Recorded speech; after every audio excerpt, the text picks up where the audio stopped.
తిరుపతి టెక్కలి నియోజకవర్గంలోని వైఎస్ఆర్సీపీ ఇన్ఛార్జి పెరడ తిలక్ తిరుపతి శ్రీ వెంకటేశ్వర స్వామి దేవాలయంలోని తిరుమలలో ఘోర అపచారాలు పరిహార పూజలు నిర్వహించి కూటమి నేతలపై తీవ్ర ఆగ్రహం వ్యక్తం చేశారు. తిరుమల లడ్డూలో కల్తీ జరిగిందని, జంతువుల కొవ్వులు రసాయనాలను వాడారని చంద్రబాబు నాయుడు, పవన్ కళ్యాణ్ కూటమి నేతలు తప్పుడు ప్రచారం చేసి భక్తుల మనోభావాలను దెబ్బతీశారన్నారు. ఇక కేంద్ర సిబిఐ సిట్ విచారణలోని తిరుమల లడ్డూలో కల్తీ లేదని తేలినప్పటికీ ఈ నేతలు తప్పుడు ప్రచారాలను కొనసాగిస్తున్నారని మండిపడ్డారు. ఇక కేంద్ర రాజకీయ నాయకులకు బుద్ధి ప్రసాదించాలని కోరుతూ తప్పుడు ప్రచారాలను ఆపాలని హెచ్చరించారు.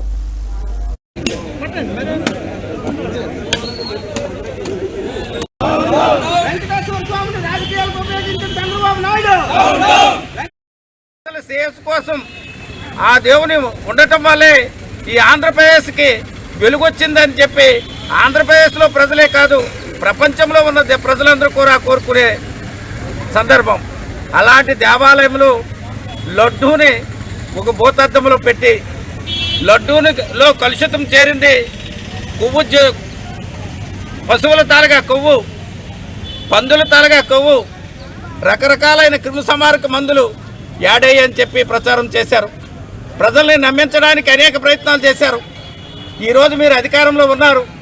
మీ ప్రభుత్వం ద్వారా మీరు కోరితే, అలాగే ఆనాడు టీటీడీ చైర్మన్లుగా వ్యవహరించిన సుబ్బారెడ్డి గారు కానీ, కరుణాకర్ రెడ్డి గారు కానీ గత ప్రభుత్వంలో టీటీడీ చైర్మన్లుగా చేసిన వాళ్ళు బహిరంగంగా వెంకటేశ్వర సాక్షిగా పిల్లలతో సహా వెళ్ళి ప్రమాణం చేసి మరి దీనిపైన నిశ్చితమైన ఎంక్వైరీ జరగాల, సిట్ అధికారులతో ఎంక్వైరీ జరగాల, సుప్రీంకోర్టు న్యాయమూర్తితో ఎంక్వైరీ జరగాల, ఏ సంస్థతో ఎంక్వైరీ చేసినా వాస్తవాలను బహిర్గతం చేయమని కోరడం జరిగింది.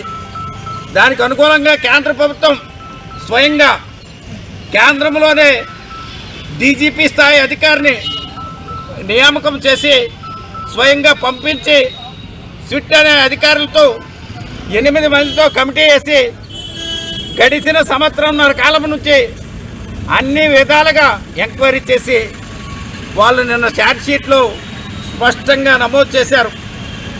ఈ రాష్ట్రంలో ఈ ప్రచారం దుర్మార్గమైన ప్రచారం, తప్పుడు ప్రచారం, చంద్రబాబు నాయుడు గారు, పవన్ కళ్యాణ్ గారు తప్పుడు ప్రచారం కోసం వెంకటేశ్వర స్వామినే వాడుకున్నారు. ఇది తప్పు అని చెప్పి మరి కోర్టుకి సబ్మిట్ చేసిన ఛార్జ్షీట్లో నమోదు చేయడం జరిగింది.